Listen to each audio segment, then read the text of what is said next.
गिबियावनो जोंनि prime 24 headlines नायगिरि बिथांमोननिसिम आंनि गोसो गोरबोनिफ्राय खुलुमनाय आरो सिबिनायखौ जासिहरग्रोनाय जाबाय। दिनै जोङो दंफैयो जोंनि गुवाहाटी ओनसोलनि जिहेतु आइएसबिटिनि साखाथियाव थानाय बर' थुनलाइ आफादनि कमप्लेक्स। बेयावनो खौसेथि बर' सुबुं आफादनि मोनसे सुबुंगौमा जादोंमोन। बेयाव जोंहा दंफैयो बर'नि सासे देंखोगिरि फुकन बर'। बे फुकन बर' बिथांखौ जों लोगो मोन्दों। दानिया बिथांजों जोङो बिथांनि दिनैनि हाबाफारियाव बाहागो लानायजों लोगोसे हारिनि मोनसे बर' समाज आरो एबा बर' जिहेतु देंखो, बिथाङा मोजां बर' देंखो खननानै जोंनि बर' हारिखौ अनसायदों आरो बिथाङाबो अनसायजादों। बिनि सोमोन्दै जों बिथांनिफ्राय एसे मिन्थिना लानि जे दिनैनि हाबाफारियाव बाहागो लानो मोननानै माबायदि मोनदों बिथां। गिबियावनो आंनिफ्राय प्राइम 24 हेडलाइन्स बे माने निउसखौ आं बरायबाय गोसो गोरबोनिफ्राय। दिनैनि हाबाफारि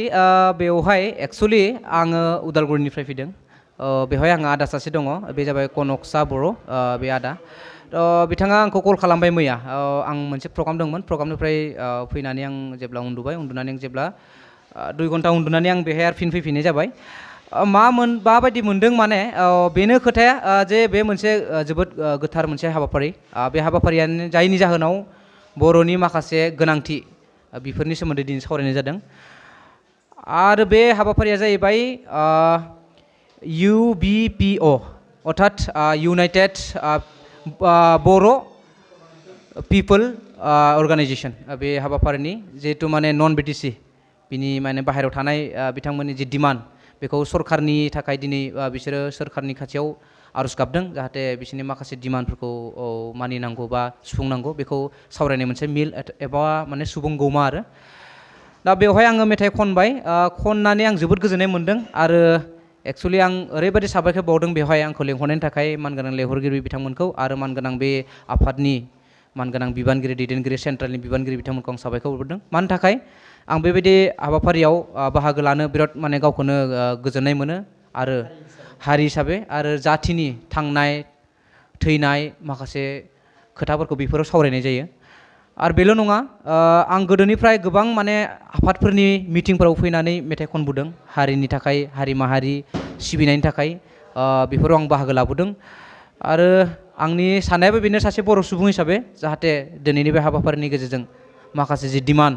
बे डिमान्डफोरा जाहाथे जाफुंगोन आरो बर'नि थाखाय खोब मोजाङै मोनसे मेसेज मोनगोन, बेखौनो आंनि गोसोनिफ्राय आङो माने फोरमायनाय थाबाय आरो बेयावनो दिनै जे बे हाबाफारियाव मोनसे नोंनिनो सुजुनाय मोनसे मेथाइ, बे मेथाइखौ नोंथाङा खनदों। जेब्ला बे मेथाइखौ दिनैनि बे जोंनि प्राइम 24 हेडलाइन्सनि गेजेरजों रायजोफोरनो निस्सय खननानै खोनासंहोगोन। आच्छा जोबोद गोजोननाय थाबाय। बे मेथाइआ एक्सुवेलि रेकर्ड खालामनायाथ' माने गोबावनो खालामदों, गोदान मेथाइ आरो बियो। जिथु मेथाइ आंनि बे बर' माहारिखौ सिबिनाय दोंसे मेथाइ,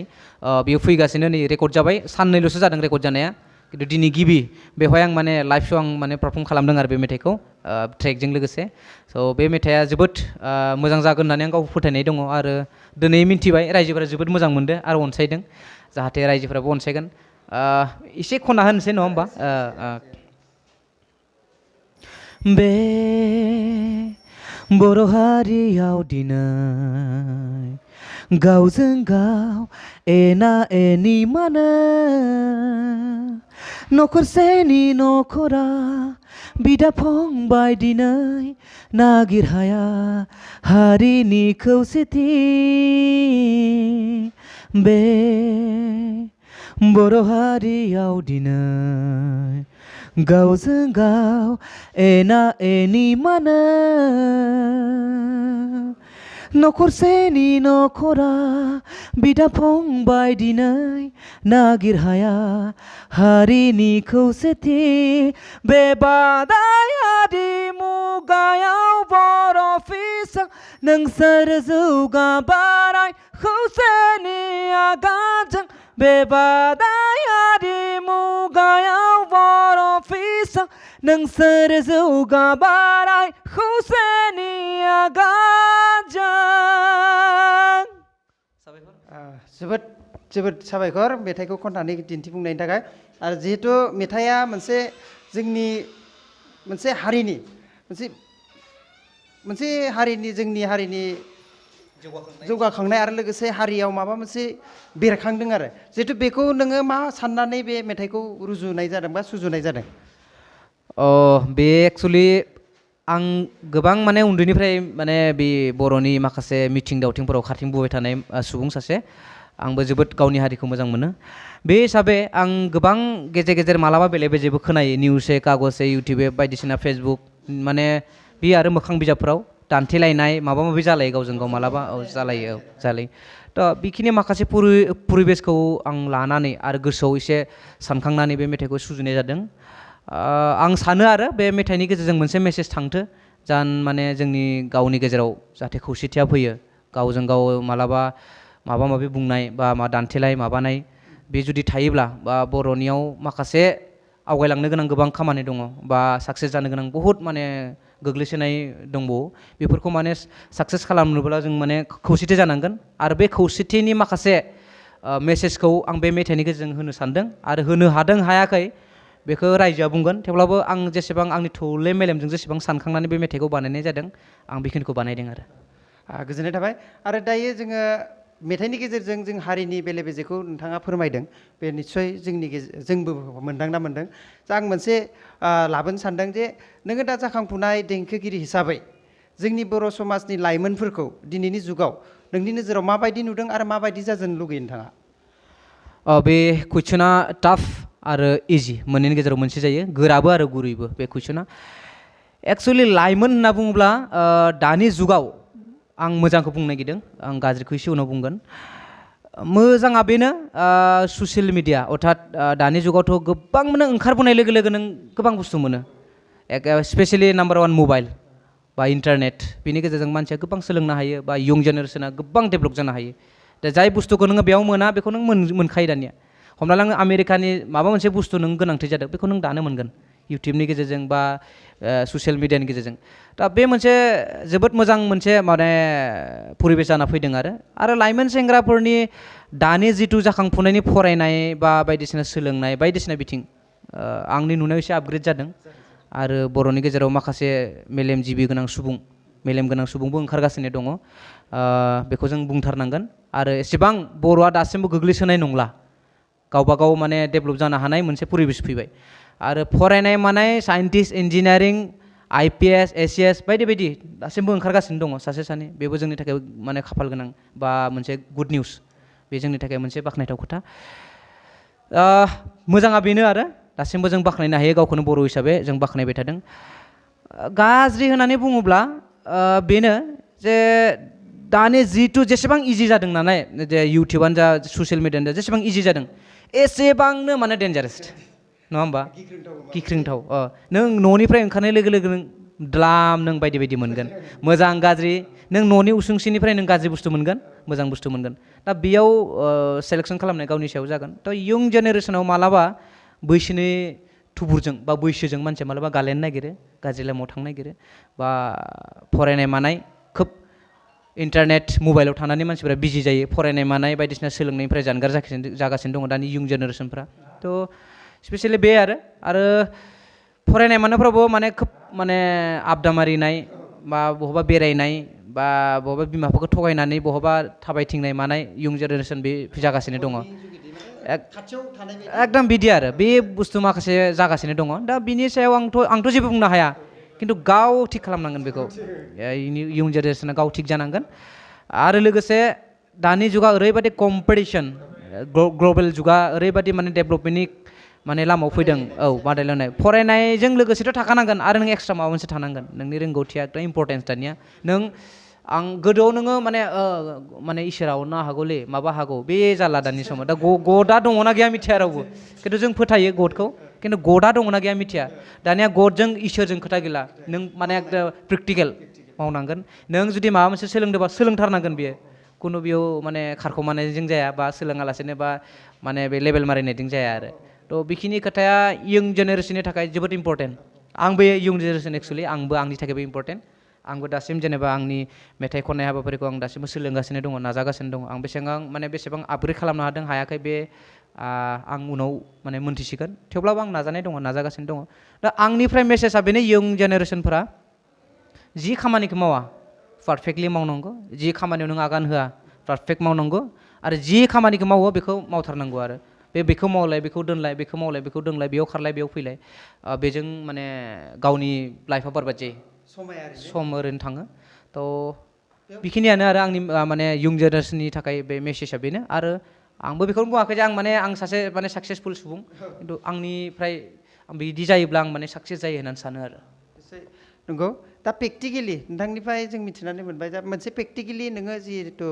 बर' समाजाव बर' देंखो खननानै जिहेतु प्रेक्टिकेलि मोनसे मोननो हाबाय जिहेतु साक्सेसनि लामायाथ' मानसिनाव अनेक नङा होमबा बे साक्सेसनि खोथाखौ जों बारा बुंजोबनो हाया बा फैबाय थागोन बा साक्सेस जाजोबनानै मानसिया जोबो बेखौ रावबो बुंनो हाया नङा होमबा जेन'बा साक्सेस होननाय बुस्थुआ फैबाय थागोन दा बेयाव आं मोनसे प्रेक्टिकेलि दा नोङो जेरै दा नोंनि जिउखौ एसेबाबो नोङो प्रेक्टिकेलि मावनानै जिहेतु खुंबाय दं बेखौ माबायदि नोंथाङा बुङो आंनि लाइफनि स्ट्रागोल आं बिनि सोमोन्दै एसे बुंनांगोन आंबो सासे बर' सुबुं आरो उन्दैनिफ्राय गोबां माने दुखु जारलादों माने बेंबोनाय आंनि बे जार्नि आं न'खरनि बाथ्रा बुंथ'ला दिनै गोबां बुंबाय आं गोबां निउसाव बुंबाय प्रेक्टिकेलि हिसाबै आं खस्थ' खालामदों गोबां खस्थ' खालामदों गोबां स्ट्रागोल खालामदों उन्दैनिफ्रायनो एम इ स्कुल फरायजेननायनिफ्रायनो आं मिउजिकआव नांगासिनो दङ दिनैसिम नांबाय थादों आरो आगोलनि जिथु डेभेलपमेन्ट आरो दानि जिथु डेभेलपमेन्ट आं जथेस्थ' माने गावखौ माने देरहानाय मोनदों आरो जिथु आंनि न'खर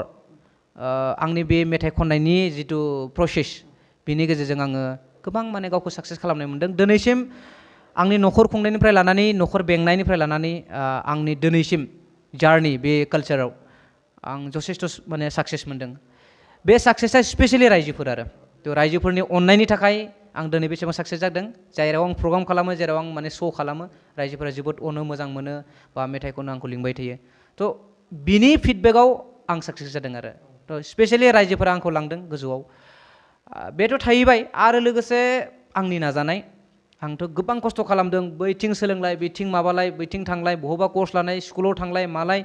माने गोबां लाइफनि जार्नि दङ आरो बे जार्नि गेजेराव फैयै दिनै आं गावखौ एसे साक्सेस माने फैनाय बायदि मोनदों आरो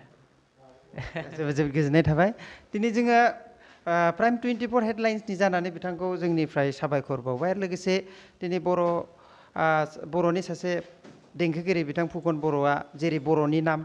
थिग ओरै बर' उपाधि थिग निस्सय बर'नि देंखो खननानै बिथाङा जोंखौबो मुहिनो होनो हादों बेखौ जों दिनैबो